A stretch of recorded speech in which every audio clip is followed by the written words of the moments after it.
La asambleísta María Paula Romo del Movimiento Ruptura de los 25 está hoy en la República.es. Doctora, ¿cómo está usted? Buenos días. Buenos días, Jorge. Bien, muchas gracias. Qué bueno, me alegro mucho. Doctora, se han cumplido 5 años del gobierno. Hoy, evidentemente, en el Ecuador, los últimos vestigios de la democracia, sentimos muchos ecuatorianos que están desapareciendo. ¿No se sienten ustedes culpables de haber ayudado con sus votos, con su trabajo, a montar esta estructura autoritaria que hoy padece el Ecuador? Este mes se cumplen 5 años del inicio del gobierno de Rafael Correa y también 1 año de nuestra separación de este proyecto político. Nosotros hace 1 año terminamos nuestro acuerdo político con el Movimiento País y con el gobierno, así que también hemos estado en época de evaluación. ¿Cuál es nuestra evaluación sobre lo que ha sucedido, Jorge? Además de aceptar responsabilidades compartidas, porque de alguna manera el que las cosas hayan llegado tan lejos también es el resultado de muchas omisiones, de muchas cosas que fueron pasando sobre el tiempo. Además de estas responsabilidades compartidas es mirar cómo el proyecto político se ha desplazado en el espacio ideológico y de principios. Cuando inició el gobierno, nosotros veíamos con mucha expectativa, por ejemplo, la creación del Ministerio de Justicia. Con varios de nuestros compañeros que en ese momento eran parte del Ejecutivo, impulsamos esto, hicimos estudios, análisis comparados. El único país de la región que no tenía un Ministerio de Justicia era el Ecuador.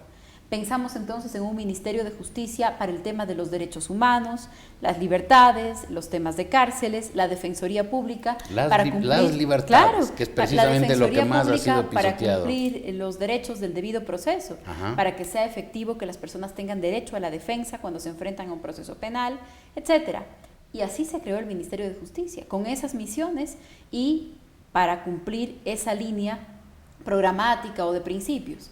Tanto así que el primer año que fue ministro de Justicia Gustavo Yalc, el 10 de diciembre, Día Internacional de los Derechos Humanos, el ministro Yalc salió en cadena nacional de televisión para pedir disculpas en nombre del Estado ecuatoriano a quienes habían tenido violaciones de los derechos humanos por parte del Estado ya sentenciadas por la Corte Interamericana de Derechos Humanos. El ministro Yalc pidió disculpas a la familia Restrepo, a Consuelo Benavides, al señor Suárez Rosero, al señor Chaparro.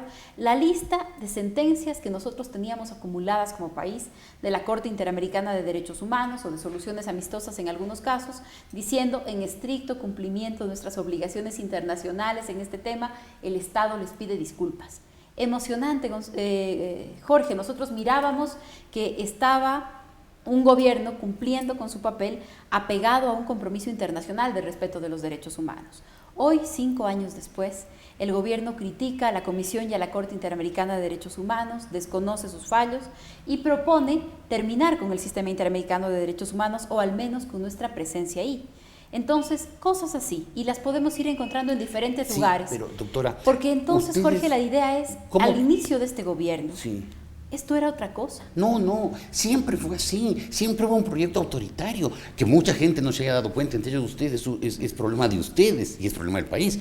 Pero era evidente que había un proyecto autoritario y que la Constitución de Montecristi fue armada no para el Ecuador, para los afanes de perpetuación del señor Correa. Y ustedes no se dieron cuenta. Ahora se están cumpliendo los vaticinios más oscuros de quienes éramos en ese momento calificados, incluso por ustedes, de agoreros, de defensores de privilegios del pasado. Se está cumpliendo todo. Hoy tenemos en el Ecuador una autocracia marcadísima, y además voraz, insaciable, quiere más y más y más poder y está emborrachado de poder, ebrio de poder y queriendo más todavía. Nosotros creemos, Jorge, que hay muchas cosas que demuestran que han ido cambiando las lógicas del proyecto político. ¿Usted cree que al principio no era así? Yo creo que muchos esperamos que sea otra cosa y que durante mucho tiempo fue otra cosa. Le pongo claramente el ejemplo de nuestro compromiso con el Sistema Interamericano de Derechos Humanos. Se convirtió ese año en el primer gobierno de estos 30 años dispuesto a cumplir las sentencias. Hoy, 5 años después, está en otro lugar. Y así podríamos decir de otras cosas. La Constitución de Montecristi. La Constitución de Montecristi, acusados o con la preocupación de un traje a la medida. Bueno, la verdad es que vimos hace 1 año con la consulta popular que le quedaba corto el traje al presidente Correa, que precisamente era una constitución de muchos derechos y una constitución garantista lo que hace es ponerle límites al ejercicio del poder del Estado. Y eso le quedó corto al presidente. Más allá de una constitución propuesta, impulsada desde su propia iniciativa y la de sus compañeros políticos, esa le queda corta porque limita demasiado su poder o el poder del Ejecutivo. Por eso, sin que cumpla 3 años, fuimos a una reforma constitucional. Entonces, me parece que hay que mirar también cómo se han ido cambiando las posiciones del gobierno. Las del gobierno han ido siendo distintas, ¿no? Esa es su visión de los temas. Yo creo que desde el primer día fue claro que había un proyecto autoritario, lo dije muchas veces, eso me significó decenas de insultos en los sábados del señor Correa, pero todo eso que decía yo y que mucha otra gente se dio cuenta, se ha cumplido. Había un proceso de concentración del poder, un discurso bonito que enamoró a mucha gente, pero un proyecto de concentración del poder que cada día se cumple más. Y ahora con lo del Código de la Democracia estamos viendo que, bueno, se acabó el derecho incluso a opinar y hacer campaña en contrario. O sea, de una vez unjámoslo emperador al doctor Correa, al señor Correa. No, yo creo que el Ecuador no es un país para emperadores, el Ecuador no es un país para... Claro. Yo también creo lo mismo, pero el señor Correa no cree eso. No es un país para emperadores y no es un país para autoritarios. Creo que el paso del tiempo y este desplazamiento político que ha sufrido el gobierno, creo que eso también le ha ido restando apoyos. ¿Usted si cree es que las sí? cosas, yo creo que sí, si las cosas son como usted las mira, y esto era así desde un principio y solamente unos pocos así lo comprendieron y todos los demás no lo creíamos, pues creo que con el paso del tiempo muchas personas hemos dicho y vamos sobre la marcha, creo que es lo que le pasa al país entero, diciendo hasta aquí, ¿no es cierto? Este es un proceso que no puede ir más allá en términos de ejercicio del poder, de ejercicio de la autoridad, sin ningún límite. Me parece que eso es lo que está pasando y creo que algunos de nosotros somos capaces de reconocer también cambios importantes, es decir, infraestructura vial, muy bien, ¿justifica eso todo lo demás? No. El Ecuador se merece una buena infraestructura vial, una importante inversión en temas de salud, pero además en términos democráticos, con derechos, con libertades, respeto. No tenemos por qué escoger entre lo uno y lo otro, y me parece que esa es la forma en la que se va decantando esto. ¿Y Ruptura de los 25 hoy es un movimiento y un próximo partido de oposición? Ruptura es un movimiento político progresista, democrático, libertario. O sea, si son progresistas, entonces son liberales. Somos progresistas y libertarios, porque yo creo que ese es un término que hay que volver a discutir. La libertad no es solamente un asunto económico de circulación de capital, sino de defensa de la libertad de los seres humanos individual y colectivamente. Pero esperamos tener un proyecto político y poder proponérselo al país más allá de la figura del presidente Correa. Es decir, no es suficiente definirse como gobiernistas u oposición, porque finalmente el gobierno del presidente Correa llegará a su fin y nosotros esperamos tener una plataforma política que le pueda ofrecer al país alternativas electorales y políticas más allá de este momento. Pero el escenario electoral de este año no es un escenario que se parezca a lo que hemos vivido en los años anteriores. Va a ser un escenario de pocos actores y un escenario con reglas cada vez no solamente más difíciles para el ingreso y la representación, sino en muchos casos más ambiguas y más absurdas. La aprobación de las normas del Código de la Democracia la semana pasada es realmente de los temas más erráticos en lo ideológico que ha tenido el gobierno, una cosa gravísima en términos de equidad, de reconstrucción del sistema electoral, que era la oferta inicial, y ahí podemos verificar otro de estos grandes desplazamientos que hemos tenido.